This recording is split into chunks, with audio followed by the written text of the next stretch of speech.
corazones de los fanáticos. Bella y sonriente, en cuanto brilla el sol, Gran Bretaña es la tierra prometida de los fanáticos. País donde nació la raza de los enamorados de la aviación. País donde nace y se alimenta la afición por los aviones antiguos. Para los europeos también es el país donde se pueden más fácilmente ver las aeronaves de hoy, ya que a menudo la OTAN se reúne para nuestro deleite.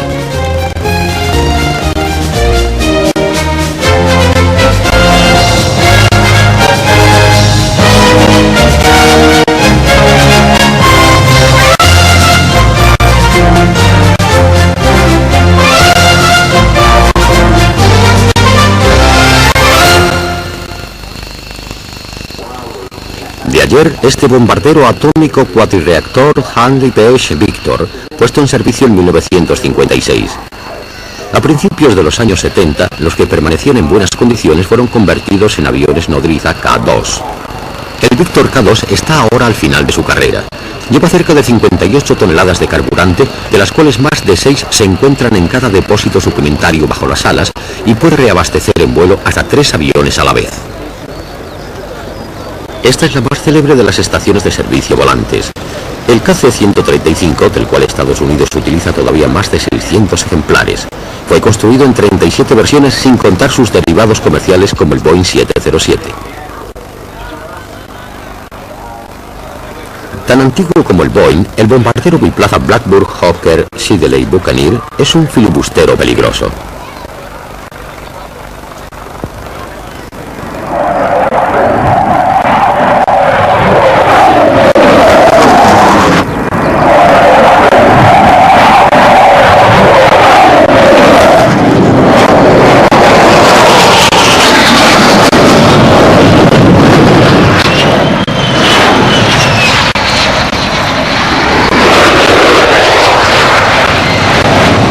Buccaneer fue concebido para los portaaviones de su graciosa majestad. Esto explica que pueda plegar sus alas. Poco antes de su retirada de los portaaviones británicos, fue adoptado por la RAF, que es la única que lo emplea con la South African Air Force. El éxito con el cual realiza todavía sus misiones, tanto a ras del suelo como a ras del agua, confirma el proverbio que dice: más sabe el diablo por viejo que por diablo.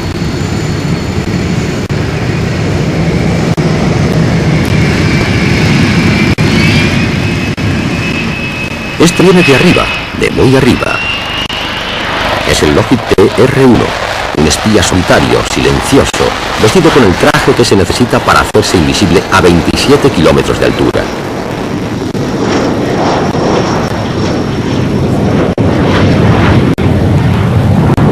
Sus misiones pueden durar medio día. Son tan largas que se ha previsto para su único piloto una comida caliente a bordo. Hay dos formas de espiar. Una discretamente, con pasos silenciosos, como el TR-1. Otra a toda velocidad, para ser visto demasiado tarde y no poder ser atrapado. Esta segunda es la del Lockheed SR-71.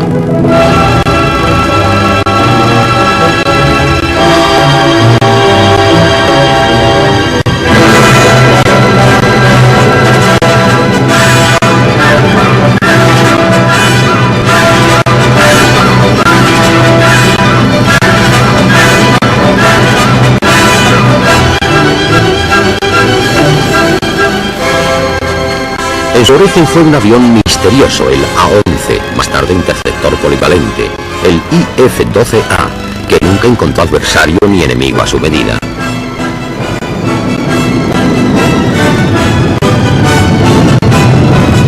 Fue hace más de un cuarto de siglo que el Mirage 3C francés entró en servicio. Ya no vuela hoy en día, pero ni el Mirage ni sus contemporáneos IF-12A ni el actual SR-71 serán jamás aviones de ayer, como tampoco son aviones de hoy. Fenomenales máquinas de otra dimensión, más alta y más rápida que todas las demás.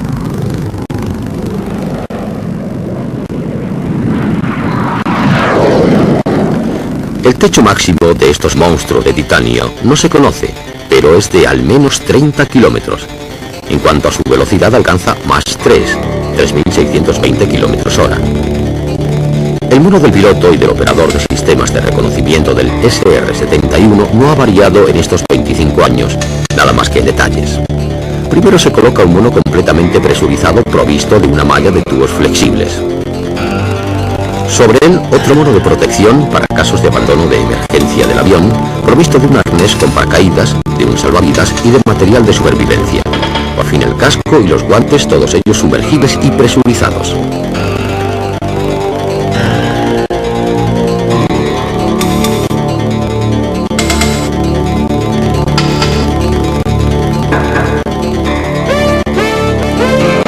La última operación consiste en inflar los monos para verificar su impermeabilidad y el funcionamiento de sus válvulas. La laboriosa preparación de la tripulación, su equipamiento y la compleja instalación a bordo recuerda la de los primeros astronautas en las cápsulas espaciales. Finalmente, es quizás esto lo que resulta más pasado de moda. Cada turborreactor Pratt & Whitney J58 de más de 14 toneladas de empuje se arranca gracias a un grupo auxiliar de 600 caballos, pero para encender el sofisticado queroseno JP7 hay que inyectar un líquido explosivo en las cámaras de combustión.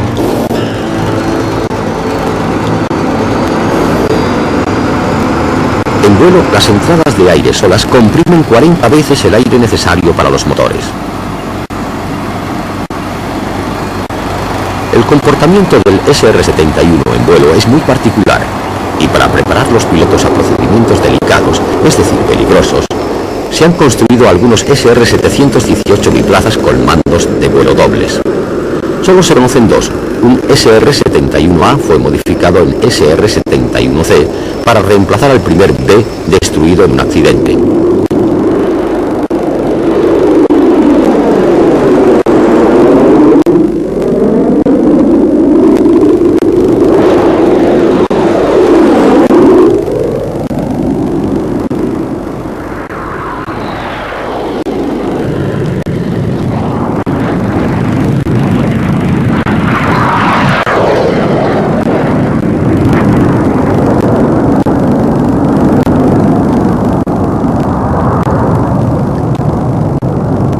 Del SR-71 se han realizado al menos 32 ejemplares desde 1964 a 1968. Solo hubo probablemente 4 VF-12A antes del SR-71.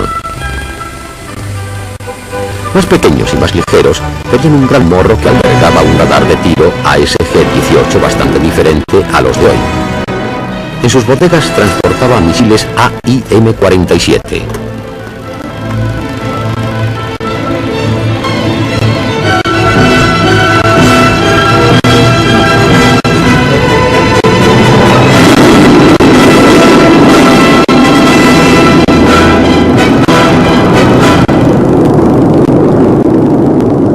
AIM-47 fue probado con éxito contra unas dianas teledirigidas volando más altas o bajas que el lanzador. El SR-71 es por supuesto abastecido en vuelo. No se sabe cuánto tiempo puede volar así, pero el 26 de abril de 1971 los comandantes Thomas B. Stress y Derwin C. Vick recorrieron 24.140 kilómetros en 10 horas 30 minutos con varios reaprovisionamientos en vuelo. El 13 de septiembre de 1976, otro SR-71, pilotado por los comandantes James V. Sullivan y Noel Winfield, unió Londres con Los Ángeles, más de 9.000 kilómetros en 3 horas 47 minutos y 30 segundos, gracias al aprovisionamiento en vuelo.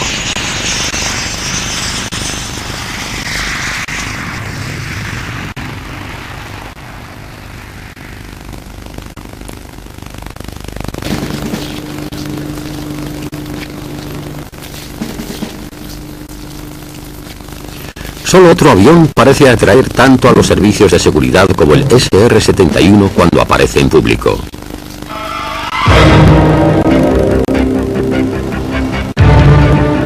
El Rockwell B-1B, que a causa del precio que costaba a los contribuyentes americanos fue motivo de escándalo incluso antes de entrar en servicio. Sus apariciones en Europa son escasísimas y los encontramos aquí en 1987 en el Salón del Bourget. Los primeros B-1 eran bombarderos bisónicos de gran altitud destinados a reemplazar los B-52, Pero no era solo a base de altura como había que evolucionar. Se rehizo el B1. La caja es la misma, pero el contenido es muy diferente. Y la diferencia entre el B1 y el B1B no se mide solo en dólares. Fundamentalmente, el B1 representaba una señal de radar 10 veces más pequeña que la de un B-52. Pues bien, la señal de radar del B1B es aún 10 veces más pequeña que la del B1. Con 4 motores de 13 toneladas de empuje, el B1B puede volar a Mach 09 a la altura de 150 metros y recorrer hasta 11.500 kilómetros sin aprovisionamiento en vuelo. Puede llevar hasta 38 misiles de crucero, 24 en la bodega y 14 exteriores. Puede también transportar 36 toneladas de bombas convencionales o atómicas. El B1B fue puesto en servicio en 1985 y declarado operativo 2 años más tarde. Sin embargo, los avances son tan rápidos en el campo de la indiscreción que ya sabemos que su sucesor, diseñado, será el B2 de Northrop, cuya señal de radar será casi nula. Esto nos hace pensar que los mejores escritores de ciencia ficción carecen de imaginación.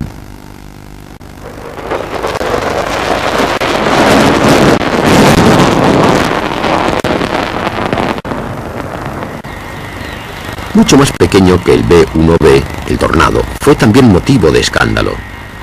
En este caso también una cuestión de demasiados kilos.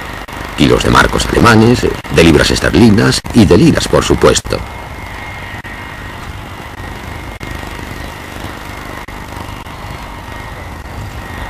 La versión más larga es el ADV, Air Defense Variant, gris azulado, como el cielo que debe defender.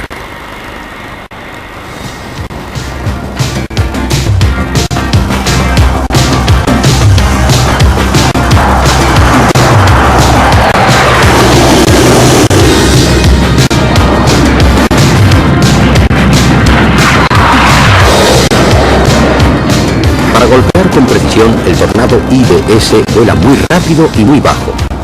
Pero en estas condiciones la navegación, que debe ser muy precisa, se torna peligrosa. Sería casi imposible sin el sistema electrónico de navegación y de armamento del avión. La programación de este sistema, asistido por ordenador, ofrece el doble de ventajas. Por un lado se disminuye el tiempo de intervención total y por otra parte la integración rápida, en un simple cassette, de los datos que hay que introducir en la calculadora de a bordo.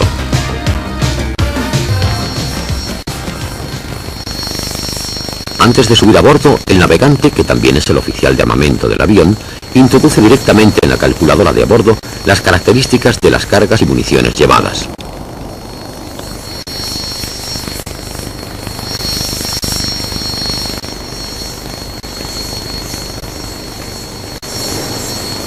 Mientras, el piloto efectúa la clásica revisión prevuelo.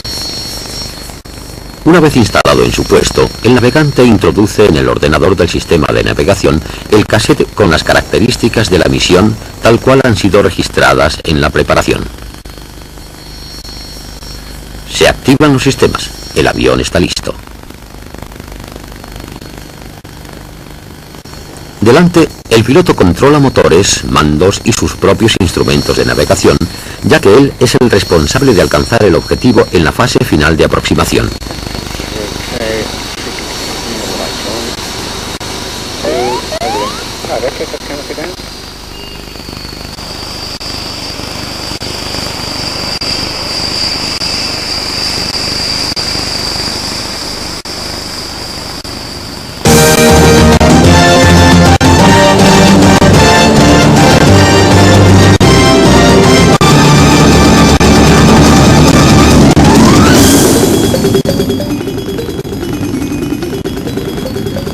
Las alas de geometría variable son básicas para un avión como el Tornado, destinado a volar en combate a baja cota. Desplegándolas se disminuye la carga alar, se puede despegar con más peso y se facilita la maniobrabilidad. Al plegarlas se aumenta la carga alar, con lo que el comportamiento del avión en turbulencias, generalmente fuertes a baja altura, mejora espectacularmente. Todas las formas de fuselaje han sido estudiadas para facilitar el vuelo a baja cota.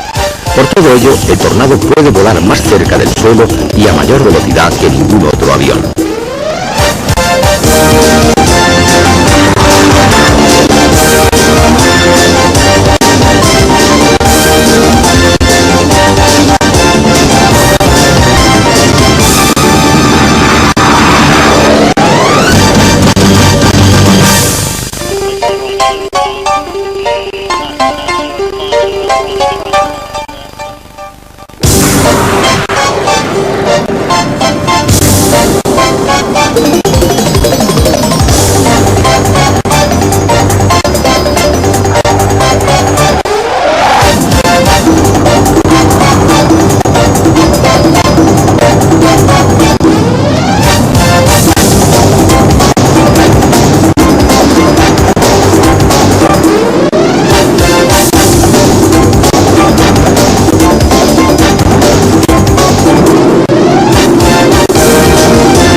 traffic is in fact maintaining your 7 o'clock by 5 miles, similar heading as yourself, and there is VFR outbound Bruggen 12 o'clock 5 miles, also on a similar heading. Roger, and 2F4.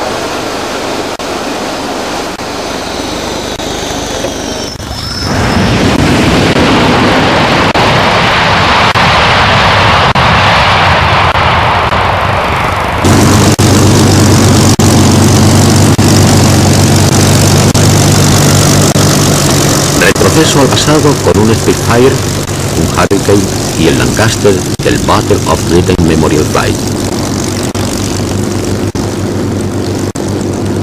Única en su género, esta unidad de la RAF mantiene en estado de vuelo varios aviones que le han dado gloria a la RAF y a la Gran Bretaña durante la Segunda Guerra Mundial.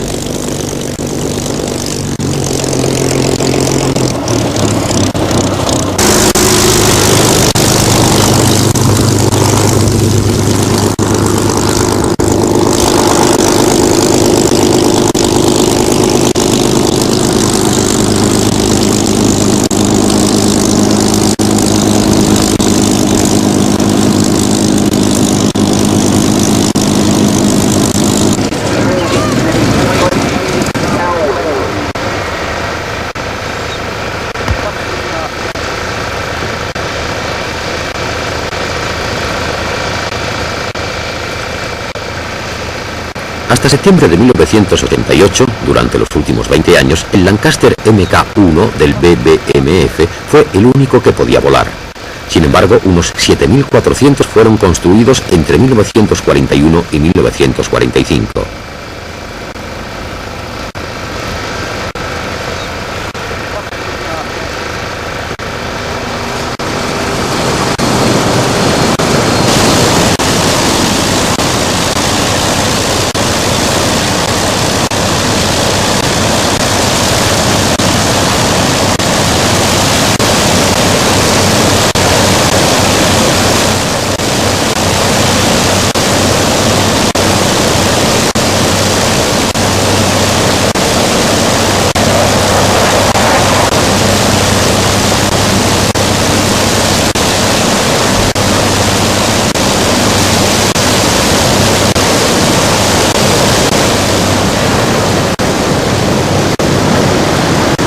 Más de 20.000 Spitfire fueron construidos desde 1937 a 1945, de los cuales las últimas versiones, Mark 21 y las siguientes, no fueron utilizadas durante la Segunda Guerra Mundial.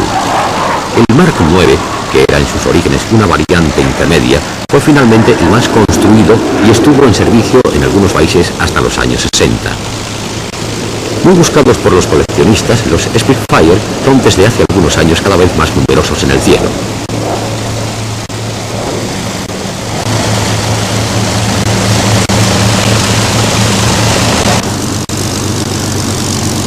Él también fue construido hacia finales de la Segunda Guerra Mundial. El Hurricane es un Whopper más extraño.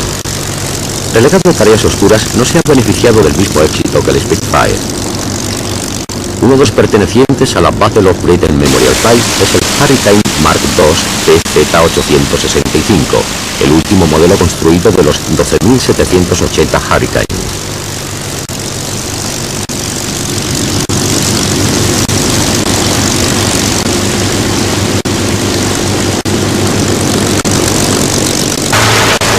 En cuanto al Lancaster, aunque existen en el mundo una decena de células que podrían volver a volar, el problema es que es muy difícil encontrar motores.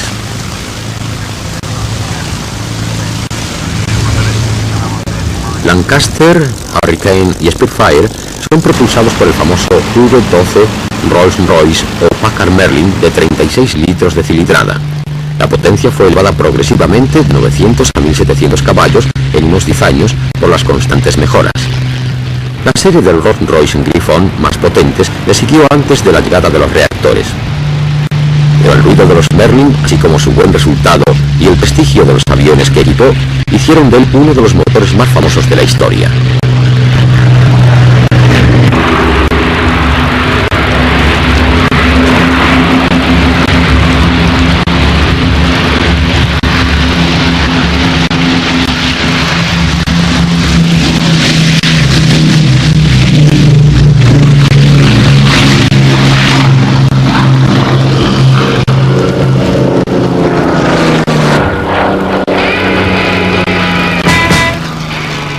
El Spitfire es muy sencillo de pilotar, tanto en el despegue como en el aterrizaje. Los mandos son suaves y el avión no tiene comportamientos viciosos. Esta ausencia de grandes defectos se suma a su bella forma, pero no hay que atribuirle cualidades que no tenía. El amor ciega, dice el refrán, y muchos pilotos o historiadores estaban locamente enamorados del Spitfire.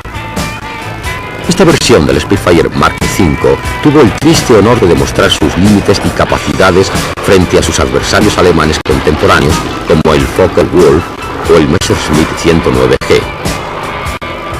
La eficacia de los alerones del Spitfire era particularmente insuficiente, y esto explica por qué a partir del Mark V los extremos del ala de algunas variantes han sido rediseñadas. Con 250 caballos adicionales y otra hélice, el Mark IX volaba mucho mejor. Más fácil y más agradable todavía de pilotar es el Hurricane, que en sus orígenes era tan eficaz como el Spitfire. Sin embargo, su ala más gruesa y su forma de construcción no han permitido que su desarrollo progresara posteriormente. El Spitfire posee una estructura de semi-monocasco con un elaborado revestimiento. El Hurricane se construye todavía a base de tubos y madera recubiertos de tela. A partir de 1942, el Hurricane fue destinado a misiones de apoyo antes de ser retirado del servicio en 1946. Versión cuatrimotor de un bombardero bimotor fracasado, el Lancaster era rápido y no tenía vicios.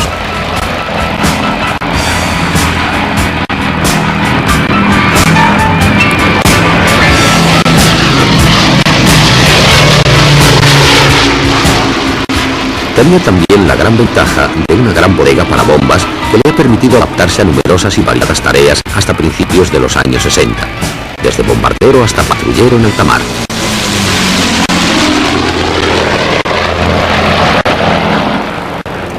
A este trío de monstruos sagrados le falta para completar en esta reunión un cuarto elemento que podremos encontrar rebuscando en los archivos.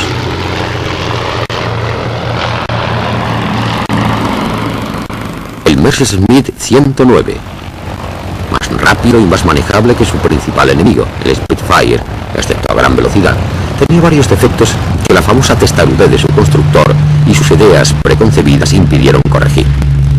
A causa de su estrecho tren de aterrizaje y del ángulo de calado de sus alas, era peligroso en los aterrizajes.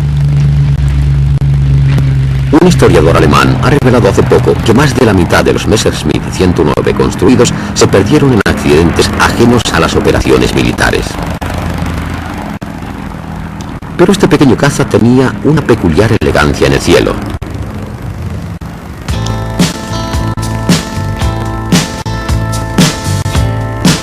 En el mundo de los Warbird, el Boeing 17 ocupa un lugar muy especial. En 1989, 55 años después de las primeras pruebas de este bombardero, todavía queda uno en servicio activo perteneciente al Instituto Geográfico Nacional francés.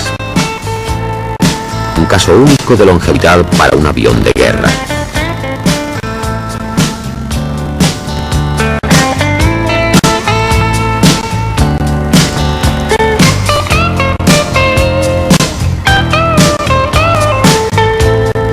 Es cierto que el B-17, Fortaleza Volante, era una máquina poco sofisticada, robusta, excepcionalmente conseguida, así como también lo eran sus motores Wright Cyclone de 1200 caballos. Pero, ¿por qué tenemos que hablar en pasado? Contacto.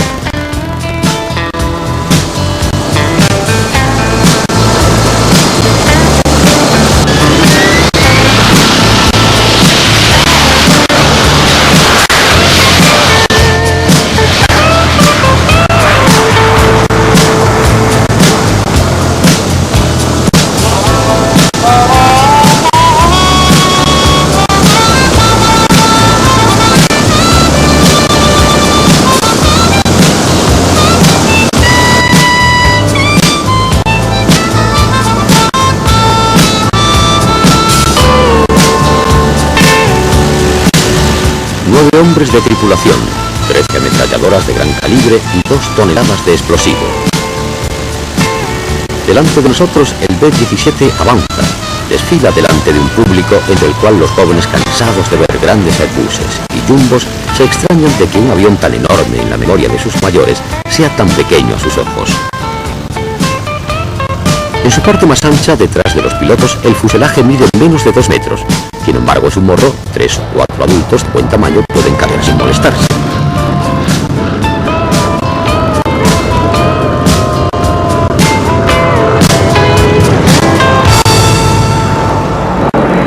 El B-17 en vuelo es extremadamente estable y más manejable de lo que su majestuosidad podría hacer pensar.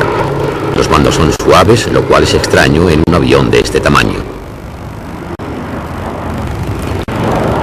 Los cristales, más importantes de lo que parece, no dejan ningún ángulo muerto, puesto que desde los puestos de tiro lateral o del fuselaje se puede ver la deriva sin asomarse.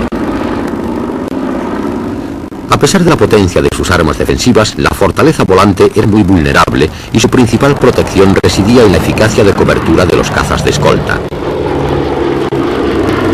Los grupos compactos de centenares de B-17 que aplastaron a Alemania bajo imprecisos bombardeos sufrieron considerables pérdidas.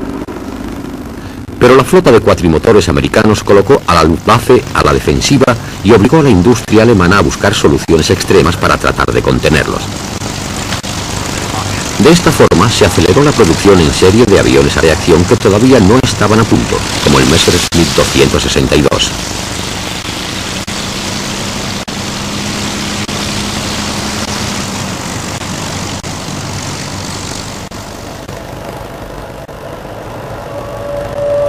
Y he aquí el ME-262 en unas imágenes admirables donde alternan aparatos de preserie, unidades experimentales y prototipos con tren de aterrizaje clásico que los pilotos de pruebas hacían despegar dando un golpe seco al freno para levantar la cola.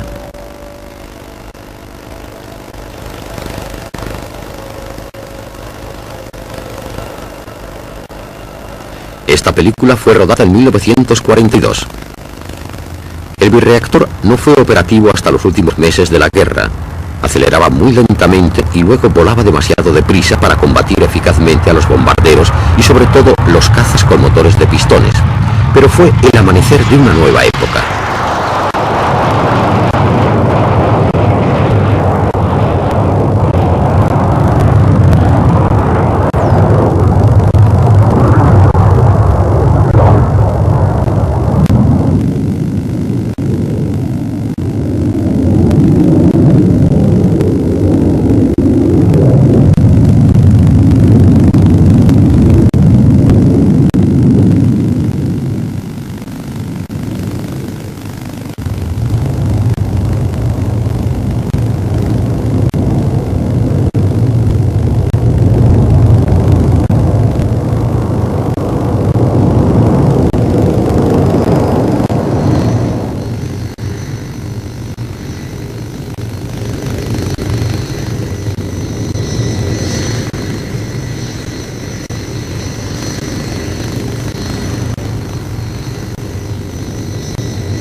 Otro avión de ayer, el enorme, el formidable BAC Lightning, el único caza supersónico 100% británico fabricado.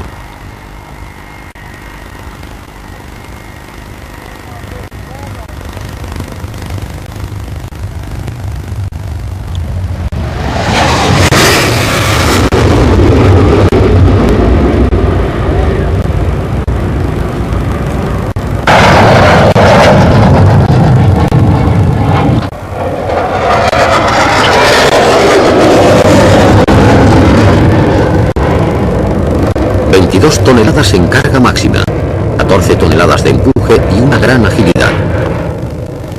Ha sido retirado del servicio en 1988, después de 28 años de carrera.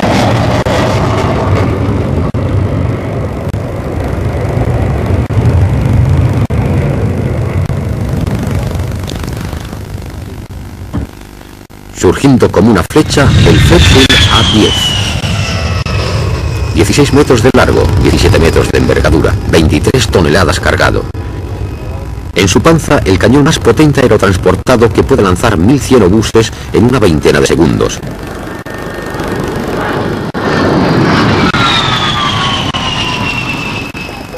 Y bajo las alas, 11 puntos de anclaje para más de 7000 kilos de explosivos.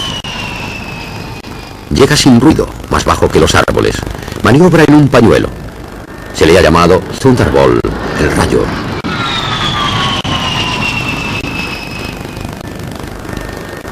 Cubierto de un caparazón blindado, es el enemigo mortal de los carros.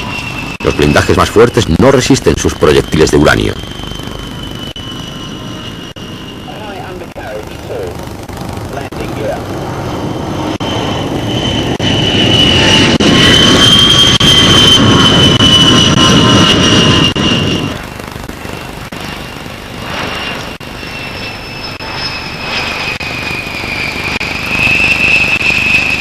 Se posa en poco espacio, puede hacerlo en una simple pradera. Miren sus grandes alerones que se abren como mandíbulas de cocodrilo para servir de aerofrenos. Minimum landing on just 1200 yards. And there. Compliments being paid. Lights on. Waggle wings.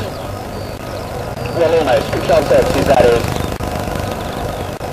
And again, you can see that the effect of that tall undercarriage, tall landing gear, setting the engines high, so as to reduce the chances of ingestion of stones and debris in working from. Es el que surge y golpea. Es el ojo. Ve todo, sabe todo, pero no se le puede alcanzar porque siempre se queda lejos. Boeing E-3 Sentry, el centinela. Ninguna fuerza aérea moderna puede prescindir de él. Situado a 10.000 metros, la antena radar que lleva sobre su dorso vigila todo lo que vuela bajo él en un círculo de 720 kilómetros de diámetro.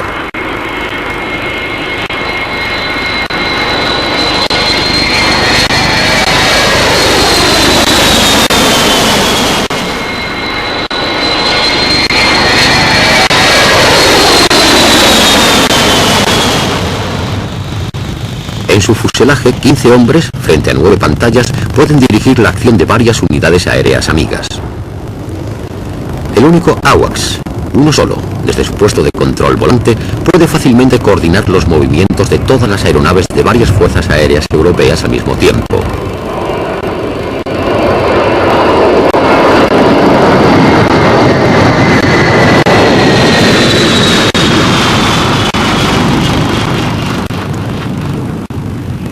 El Shackleton, patrullero marítimo. Solo quedan 6 en servicio. Pero escuchen, solo el Shackleton puede hacer este ruido.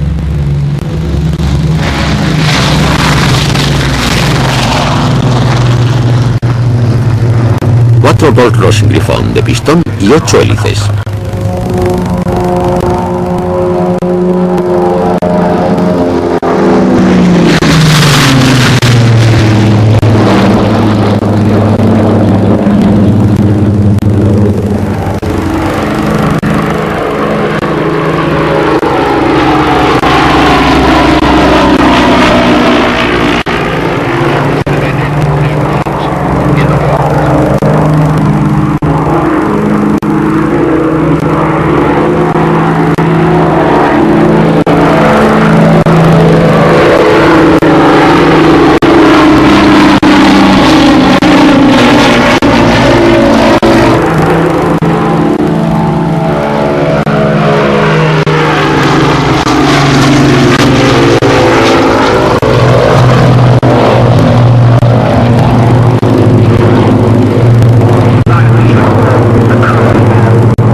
Después del Shackleton de la RAF, tan eficaz como pasado de moda, el Sea King de la Royal Navy, acompañado de un Sea Harrier, único avión capaz de evolucionar en patrulla como un helicóptero. Tanto uno como otro han tenido mucho que ver en la victoria británica en las Islas Malvinas.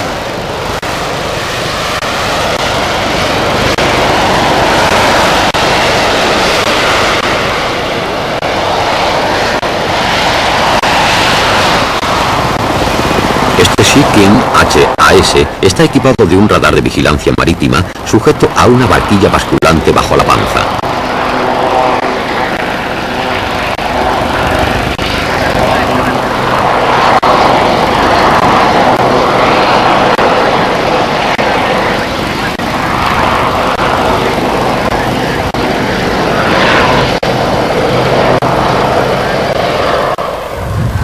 sucesor del Shikin en la lucha antisubmarina, el Fire Gannet AEW-3, embarcado en portaaviones de 1959 a 1979, era un 3 plazas bimotor.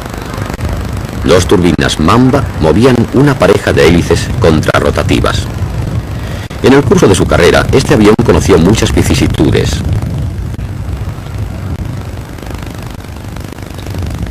Replegado en el portaaviones, desplegado para volar.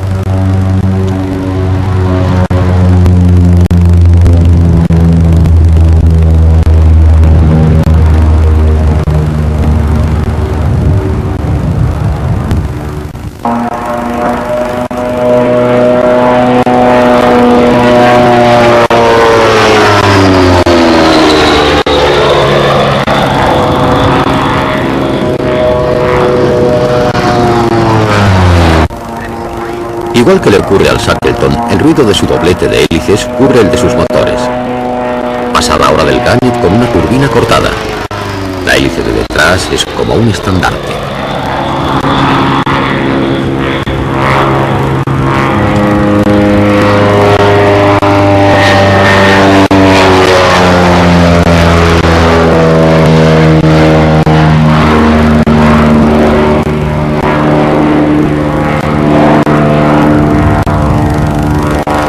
Este Fire Gannet es hoy el único en servicio. Ha sido recuperado y restaurado por un particular.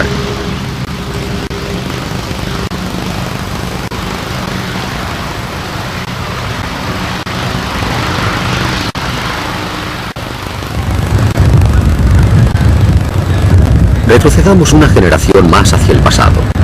Encontramos el Grumman Avenger, que precedió al Gannet en la Royal Navy de 1942 a 1956. Un motor Wright de 1750 caballos, 3 hombres de tripulación y un torpedo en la bodega de la panza.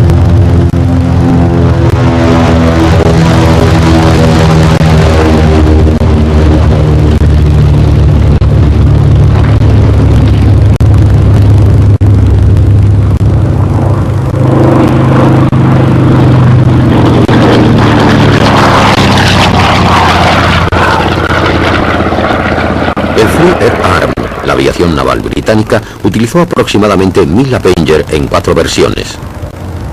Los primeros fueron al principio llamados Tarpon, antes de recuperar su nombre de origen.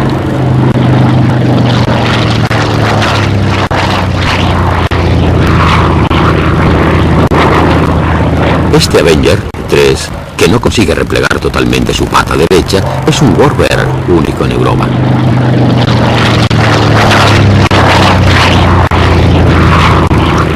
Durante la Segunda Guerra Mundial, los ingleses utilizaron el Avenger en el Pacífico como los americanos, pero también lo han empleado mucho por encima del Atlántico. Así lo testifican las bandas de identificación rápida blancas y negras de este ejemplar restaurado.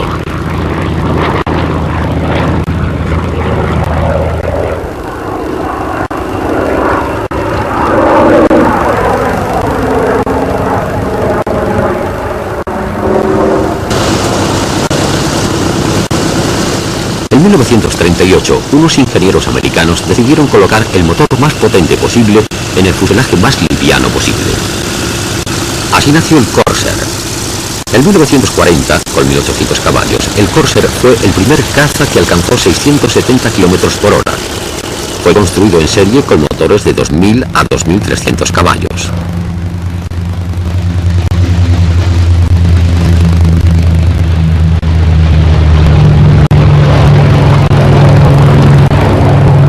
Sin vicios, pero muy fogoso, el avión hace las delicias de sus pilotos actuales, tanto como entusiasmaba a los del pasado.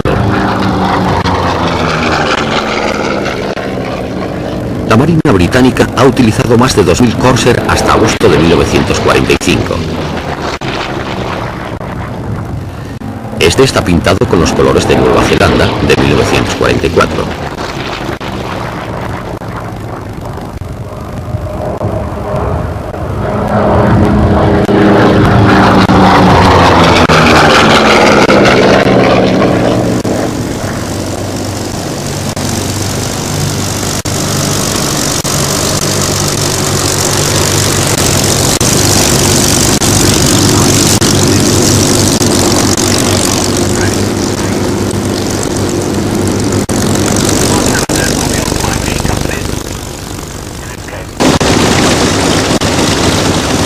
Lo último de cada raza es siempre bello. Este fue excepcional. 5.700 kilos, 2.500 caballos, 750 kilómetros hora.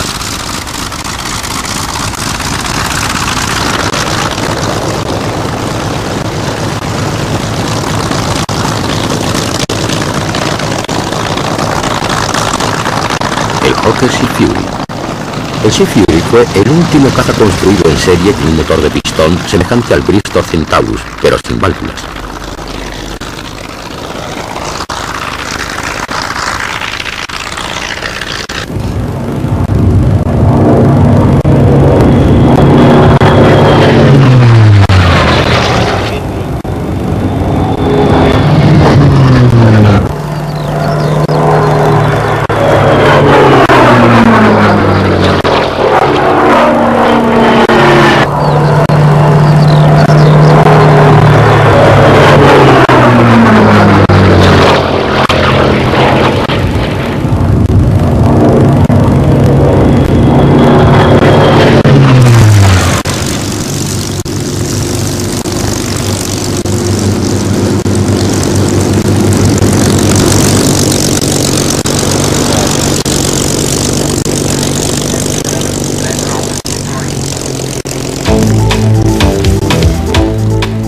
El Hawker Hunter se utiliza todavía por la RAF. Algunos ejemplares, como su versión biplaza T7, se utilizan como avión de entrenamiento. Después del Sea Fury, la oficina de proyectos de Hunter dibujó un proyecto de caza a reacción que originó primero el Seahawk y más tarde el famoso Hunter. Una película de archivo nos devuelve a la época de su esplendor justo al final de los años 50.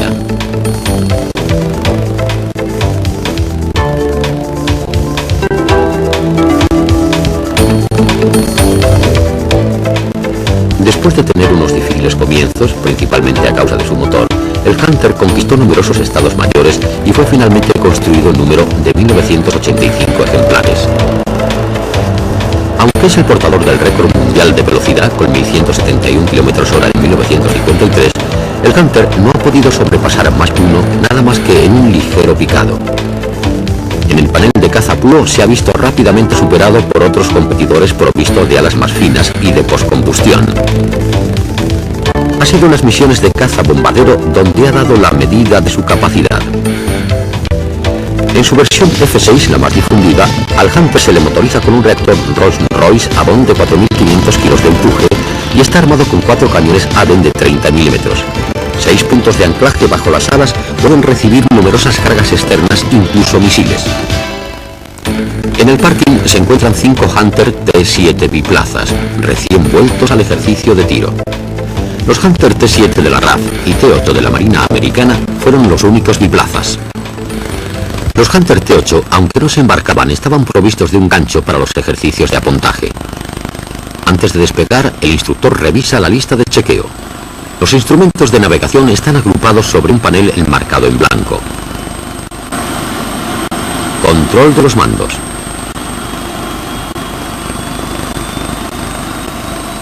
Activación de los sistemas. Maneta de gas en el ralentí. Contacto.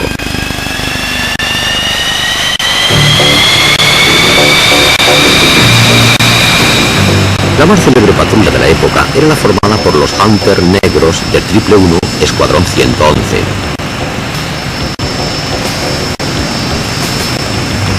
La patrulla podía tener hasta 16 aviones que desplegaban en 4 grupos de 4, lo que no era seguramente nada fácil con aparatos de más de 10 metros de envergadura sobre pistas de 60 metros de largo en promedio.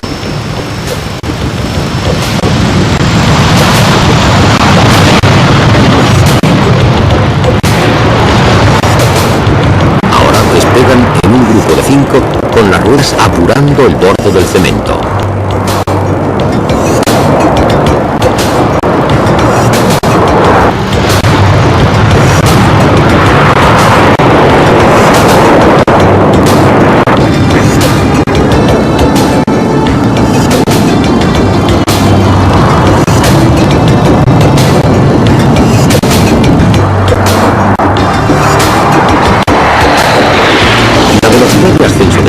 Es excepcional para un caza sin postcombustión, gracias a las generosas medidas de sus alas. Sin embargo, son demasiado grandes para permitirle volar muy rápido. Le confiere, no obstante, un placer de pilotaje que muchos añoran. Muy estable, el Hunter es una excelente plataforma de tiro.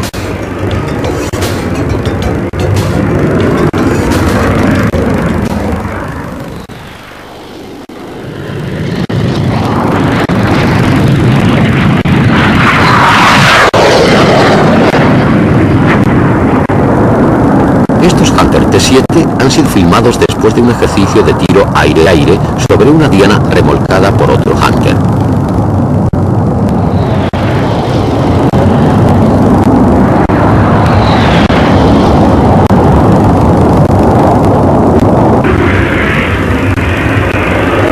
Miren bien, porque van más deprisa de lo que se imaginan. Hay que apuntar delante de la diana, que aparecerá una fracción de segundo en el último momento.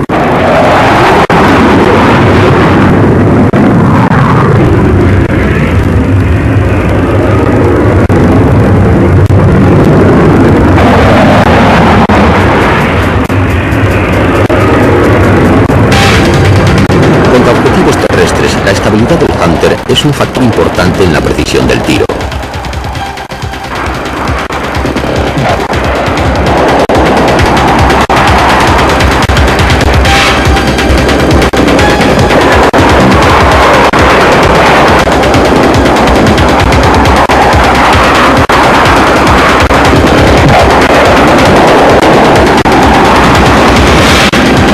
En ejercicio de tiro en montaña, los Hunters de la tropa de aviación suiza hacen maravillas. Los entendidos podrán apreciar la precisión y la habilidad de estos pilotos y la dificultad del ejercicio.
Famoso desde la Segunda Guerra Mundial, el terreno de hierba de Middle Wallop es hoy una base de la infantería de marina británica. Cada 2 años se reúnen un número excepcional de helicópteros y como cierre hay una reunión de aviones antiguos.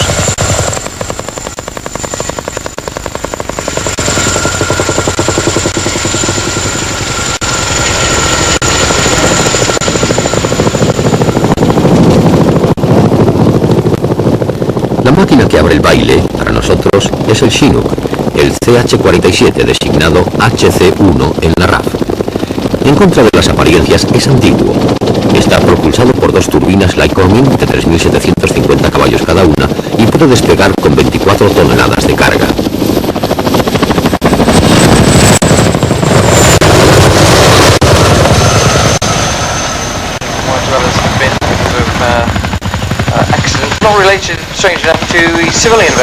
Esta versión británica lleva 3 soportes bajo su panza que pueden aguantar cargas de 9 a 12 toneladas. El fuselaje mide 15 metros de largo y puede albergar 44 hombres armados. El largo total es de 33 metros.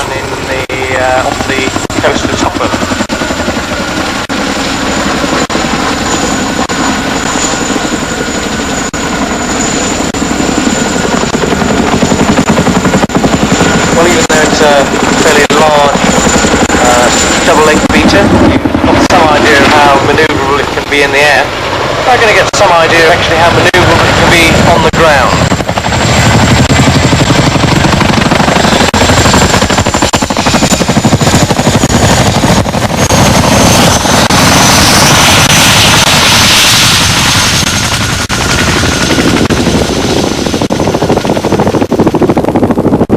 Probablemente no es bello, pero sabe hacérselo.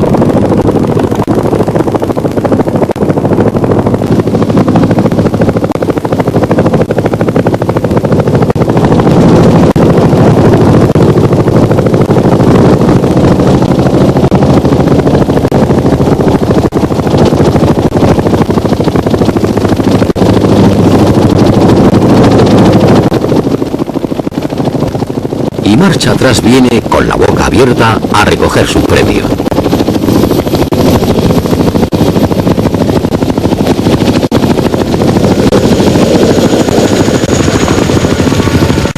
¿No reconocen esto? Es el vals de las 6 palas. Este tipo es todo un Strauss.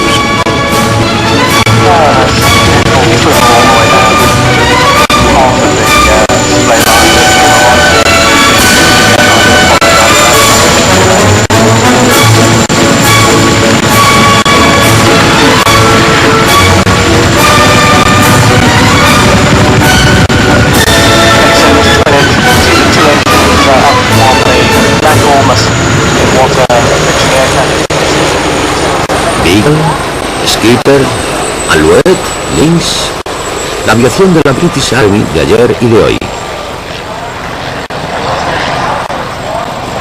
En la infantería de Marina británica, el Lynx AH-1 está dotado de patines, al contrario de los Lynx de la Marina que hemos visto en el primer cassette de esta serie.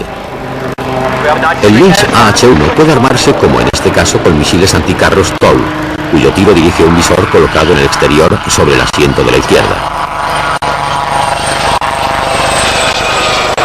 El Lince y la Gacela.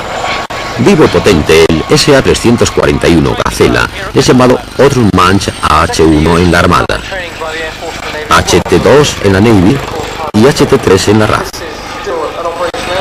El Gacela, como el Lynx, son fabricados conjuntamente por Aeroespacial y Westland.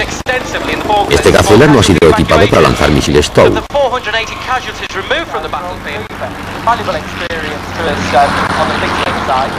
Los helicópteros antiguos son difíciles de ver en las reuniones. Y aquí un raro Skitter. La generación siguiente, Alouette 2.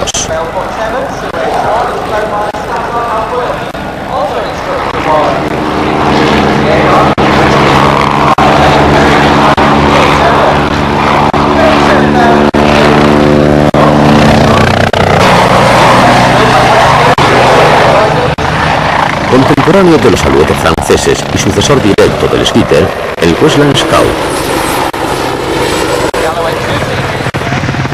Con 6 hombres a bordo, proporciona una solución original, aunque incómoda, a los embotellamientos de tráfico.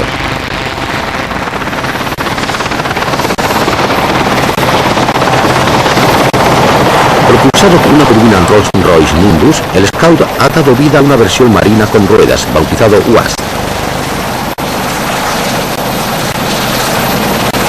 Aquí vemos un ejercicio con los comandos de su graciosa majestad.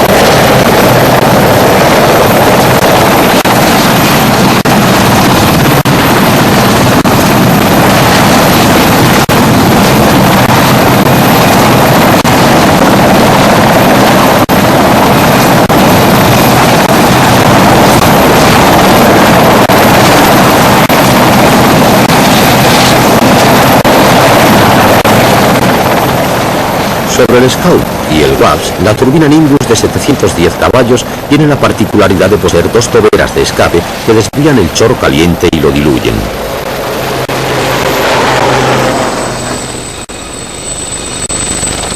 El Elimid de Middle Wallop es un mitin excepcional. Es el único sitio de Europa donde se puede ver un rebaño de gacelas en libertad.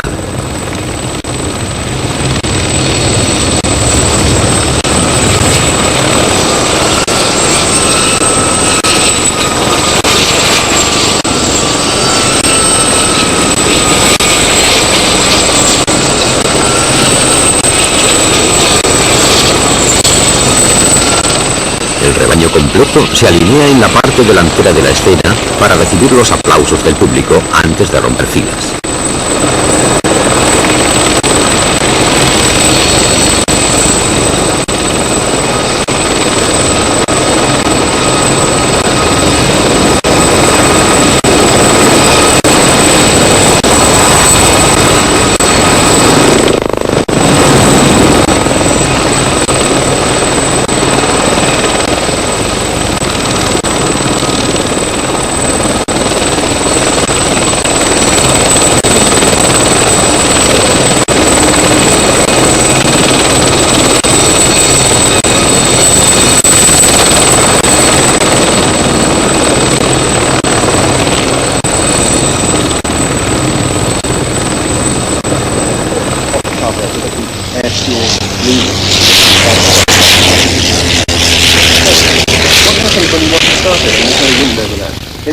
En el curso de su larga historia, el terreno de Middle Wallop ha sido frecuentado por numerosas máquinas. El Avro 504 con motor rotativo de 110 a 130 caballos. Uno de los más famosos aeroplanos de la Primera Guerra Mundial que dio servicio durante 15 años a partir de 1915. El Firefly. Podríamos preguntarnos por qué, siendo tan famoso entre los pilotos, a este caza de 1923 se le ha asignado un nombre tan poco guerrero como el de Matamoscas. Flycatchers are 403 flights or active service on the China station. They also use dive bombers and were armed with core 20-pound bombs.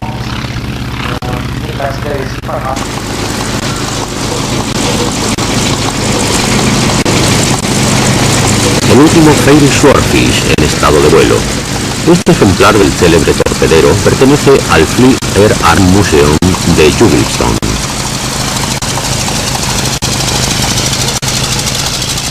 Puesto en servicio en 1936, el Swordfish fue mantenido en primera línea por la Fleet Air Arm hasta 1945.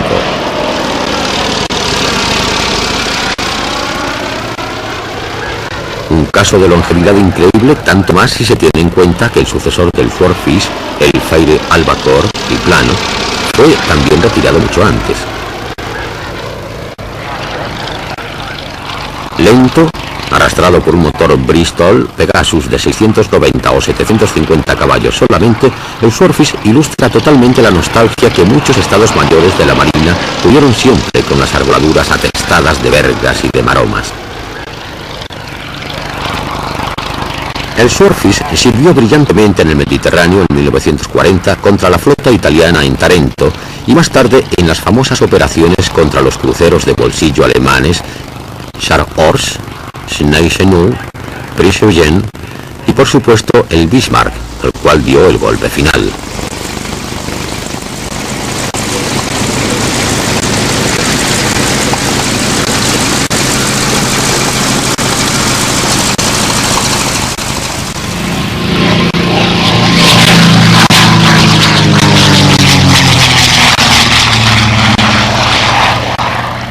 Construido en un gran número de versiones desde 1941 a 1953, el Firefly fue al principio un caza y un avión de reconocimiento embarcado. Desde que fue equipado con un radar, se convirtió en un caza nocturno y más tarde en patrullero antisubmarino. Su motor es un Rolls-Royce Griffon de 1750 a 2200 caballos. Ha participado de una forma muy activa en la Guerra de Corea. Un Spitfire hoy y siempre. Pero un Spitfire 9 biplaza, como el que utilizó la República de Irlanda hasta los años 60, antes de venderlos a coleccionistas.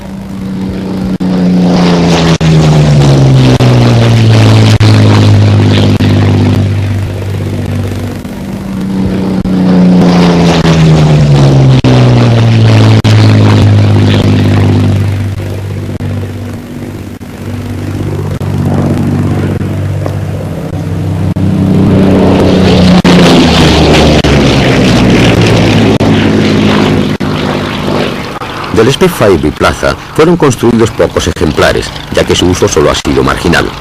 pero quizá nos haga soñar más que los otros a causa de esa plaza trasera vacía. Aviso a los aficionados, usted puede ocuparla, pagando eso sí, alrededor de 80.000 pesetas por 15 cortos minutos de vuelo.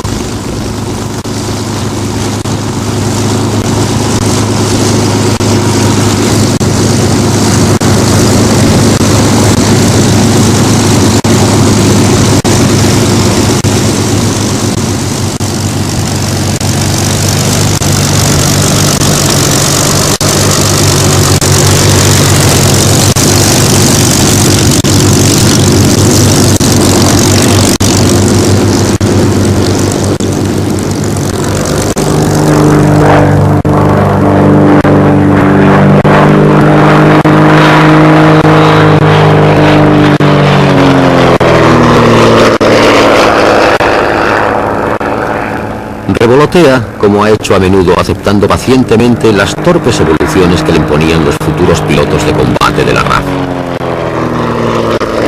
El Hunting Provost.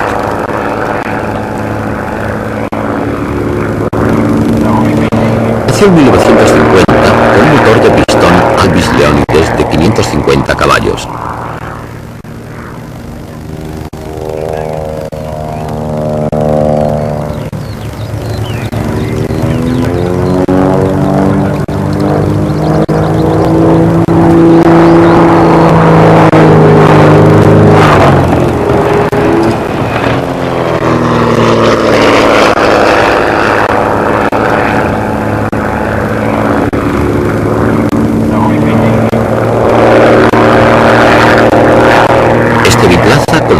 Juntos, conoció una carrera mucho más larga y variada bajo una nueva forma un poco distinta.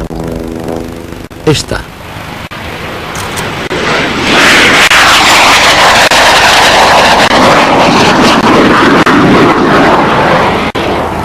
El Hunting P-84 Jet Provost no era otro en 1954 que un Provost dotado de un reactor. Un Rolls-Royce Viper de 750 a 1.200 kilos de empuje. Competidor del Fuga Magister y del Cessna C-37 americano, el Jet Provost fue construido en un número mayor de 600 ejemplares, de los cuales los últimos fueron entregados en 1988. Se trata en realidad de aparatos construidos mucho antes y que no fueron comprobados hasta entonces. El Jet Provost dio también vida a una versión armada llamada Strike Master, con motor Viper de 1.500 kilos de empuje. Se construyeron más de 150 ejemplares para equipar las fuerzas aéreas de países con limitaciones económicas. Para sustituir al Jet Provost, el British Aerospace Hawk. Después de 10 años de marasmo, el pequeño Hawk, diseñado por la Oficina de Estudios Hawker, marcó una nueva era de la industria aeronáutica británica. No hubo prototipo y el primero de la serie voló en 1974.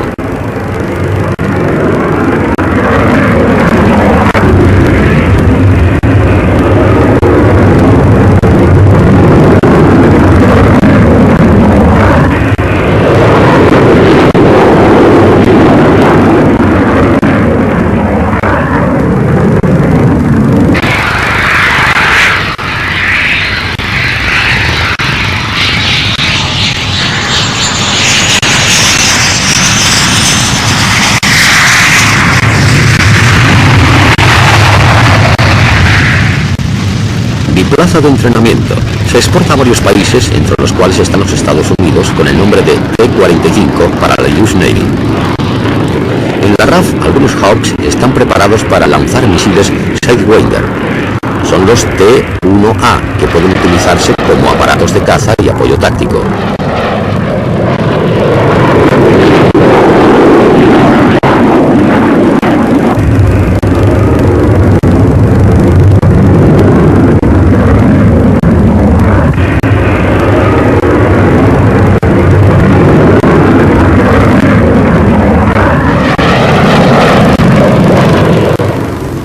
Pero la fama de todos estos biplazas a reacción nunca llegará a la del universalmente conocido T-6. La reunión de Biddle Wallop en 1988 fue la ocasión para festejar el cincuentenario de la puesta en servicio del popular Texan, que hoy en día es el centro de la atención de los coleccionistas. Después de la Segunda Guerra Mundial, más de 2.000 T-6 se modernizaron en T-6G para ser utilizados como aviones de apoyo en 40 países hasta los años 70. Algunas fuerzas aéreas han conservado en servicio, más por gusto que por necesidad, algunos aviones. Por eso se encuentran todavía en la RAF, en el centro de pruebas de Boscombe Down. Para los aficionados, que durante varios años pudieron recuperarlos fácilmente, este biplaza de entrenamiento norteamericano se ha convertido en el Warbird más asequible. Ha sido el avión escuela indispensable. Porque todavía hoy no hay nada mejor que el T-6 Harvard en Inglaterra o el SNJ en la Marina Americana para formar pilotos de hoy con la particular forma de pilotar que requieren estos aviones de ayer.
El T-6 no es tan brillante como los cazas o los bombarderos a los cuales estaban destinados sus alumnos.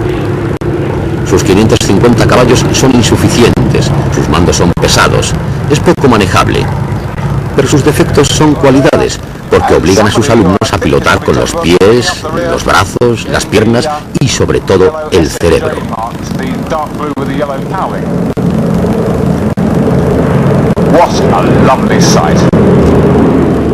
¡Qué maravilloso espectáculo esta formación que probablemente no volveremos a ver jamás! Observen el ruido de carraca característico del T-6. Se debe al impacto del aire sobre la hélice.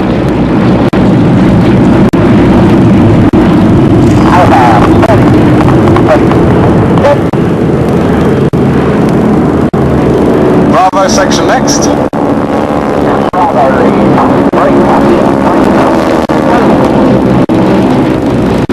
Es lamentable que el mal tiempo impidiera a la mayor parte de los 50 T-6 inscritos para festejar el cincuentenario llegar a Middlewallop. Pulls up now for another nice bowling manoeuvre under this rather unpleasant low cloud base that we've got here. 600 horsepower, Pratt & Whitney Wasp. El PPY Catalina, con el sobrenombre de El Gato. Con los mismos motores Pratt & Whitney de 1200 caballos, fue en la aeronáutica naval lo que el DC-3 fue en la aviación de transporte. El El Consolidated PBY Catalina era un hidroavión patrullero puesto en servicio por la US Navy en 1936. Sus dos últimas versiones anfibias, PBY-5 y PBY-6, fueron igualmente construidos en Canadá y llamados Canso.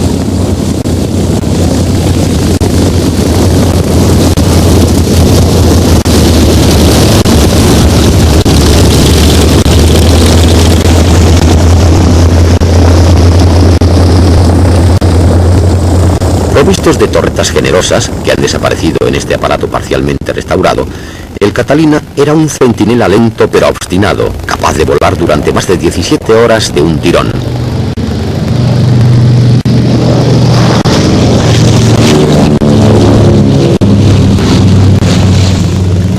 Fue un Catalina el que localizó al Bismarck, el cual a partir de entonces fue siempre perseguido por los hidroaviones hasta la batalla que le destruyó.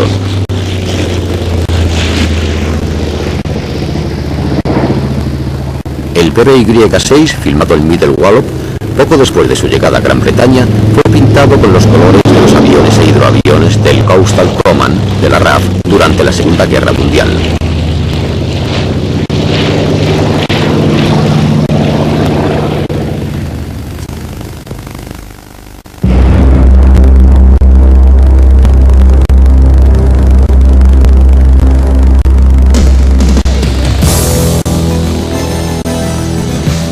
Algunos Catalina civiles están todavía en servicio. En Francia, el avión se hizo popular gracias a Protección Civil, convirtiéndose en el primer avión contra incendios. La Protección Civil, convertida ahora en Seguridad Civil, utilizó 5 Catalinas identificadas como Pelicán rojo, blanco, verde, amarillo y negro. Fueron sustituidos por Canadair CL-215 y algunos fueron cedidos a Chile, donde todavía vuelan como patrullas contra incendios. Con la mitad de capacidad de agua y la mitad de potencia, el Catalina no era indudablemente tan eficaz como el Canadair, el cual fue especialmente diseñado contra incendios. En estas imágenes rodadas en los años 60 podremos apreciar la habilidad de las tripulaciones de Protección Civil, cuyo trabajo se complicaba con el gran peso del hidroavión creado originalmente para misiones más simples.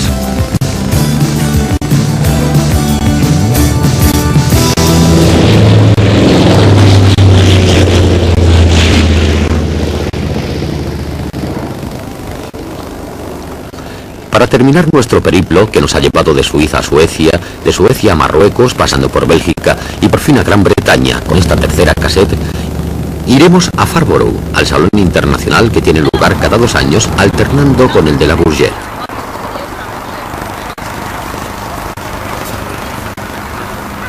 Una producción francesa puntera en este momento, el Mirage 2000 de Dassault Breguet. Es un monoreactor polivalente propulsado por un Snecman M53 en servicio desde 1963.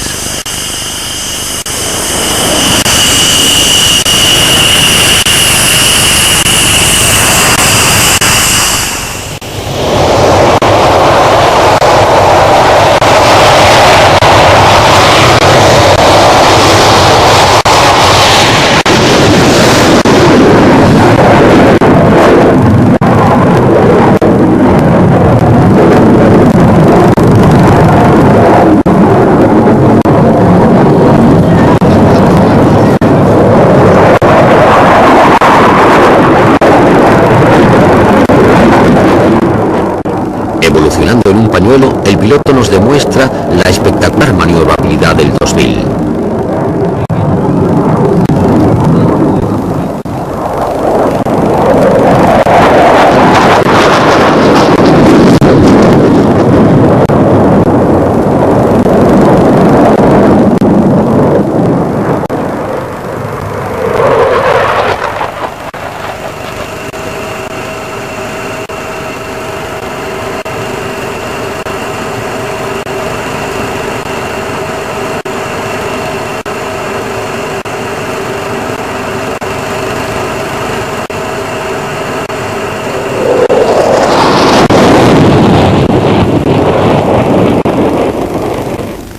El Rafale es un avión del futuro.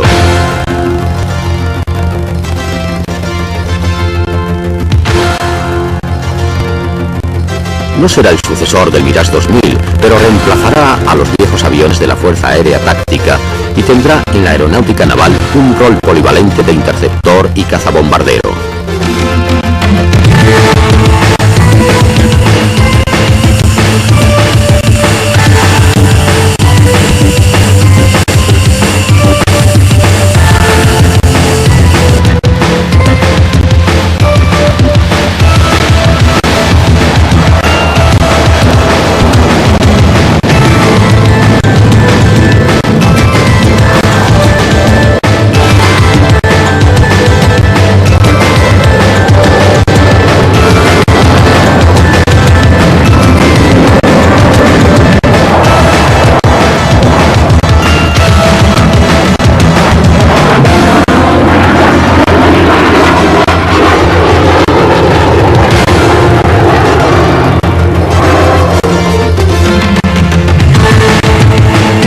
Excepcionalmente ágil con sus mandos eléctricos, el Rafale se equipará en serie con 2 reactores Snecma M88 muy ligeros y potentes.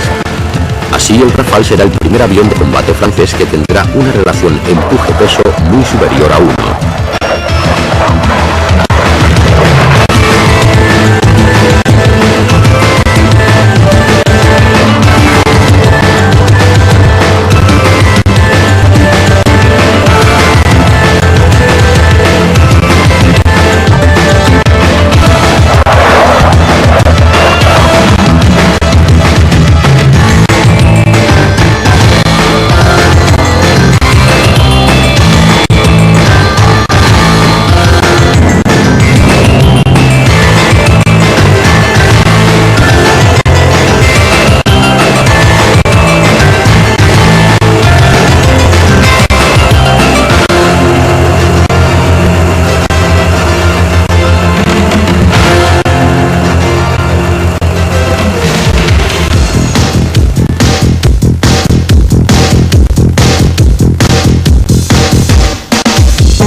Aunque ya se fabrica en serie y se exporta, el MiG-29 ha hecho una primera aparición en Occidente muy comentada con ocasión del Salón de Farnborough. Fue la admiración de los espectadores en la brillante demostración y suscitó los comentarios más variados por parte de los expertos. El avión es de fabricación clásica, más bien pesada. Parece que su maniobrabilidad se debe sobre todo a la potencia de sus 2 reactores Tumansky de 8 toneladas de empuje máximo y a una habilidad del piloto de pruebas de la fábrica MiG.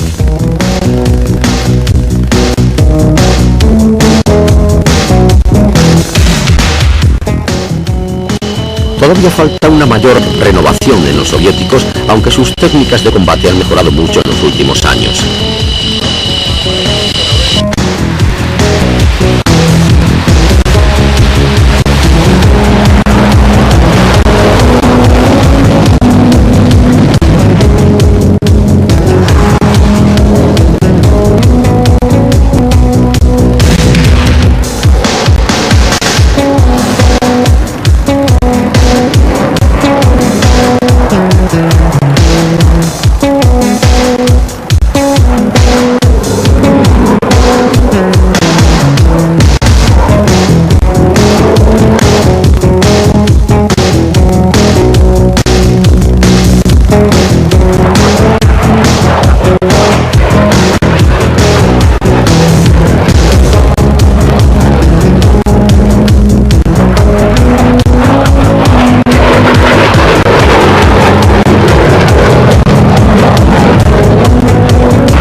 La sociedad británica Flight Refueling asegura la transformación de bombarderos o de aviones de transporte convirtiéndolos en nodrizas.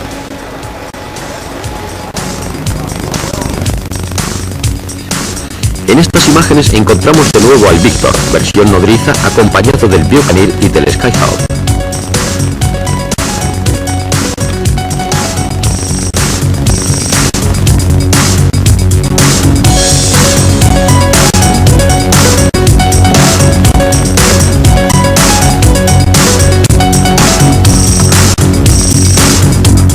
Algunos cuatrireactores comerciales VC-10 han sido modificados en VC-10 K2 y K3, aviones nodriza de la RAF. Como con los Victor, las operaciones de avituallamiento son controladas por la tripulación a través de cámaras y de pantallas de televisión.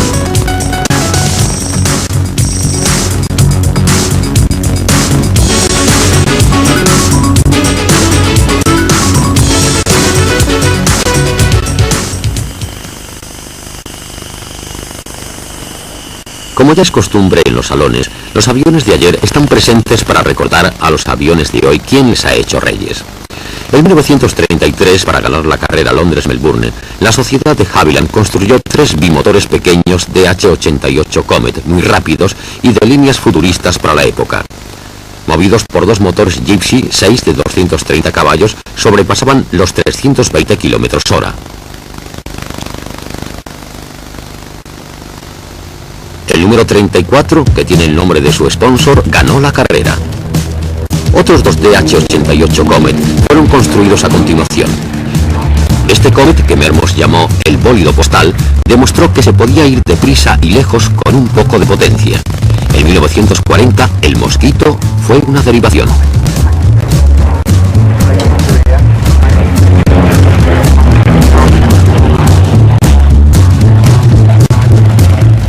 El DH-88 GACSS, ganador de la carrera Londres-Melbourne en 71 horas, a finales de octubre de 1934, logró sobrevivir después de varias restauraciones.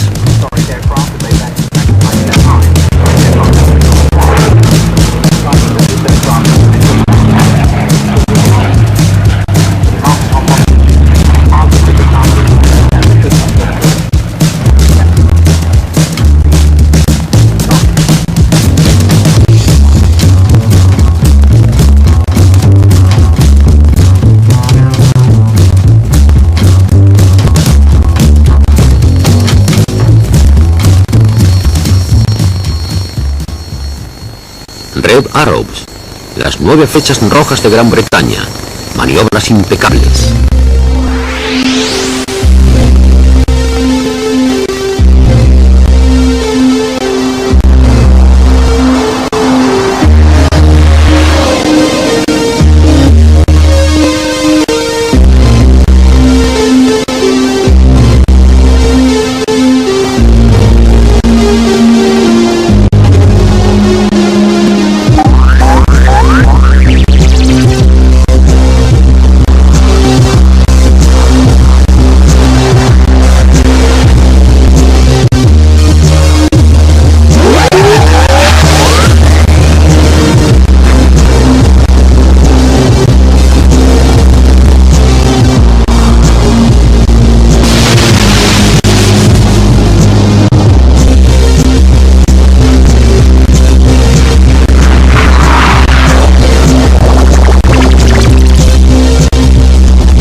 Queremos terminar nuestra película con el Airbus, un avión que ya no es producto de un solo país, sino consecuencia de los esfuerzos de una comunidad entera y uno de los pilares de la excelente forma de la industria aeronáutica europea.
A320 EAP Rafale, aviones que son ya los del mañana.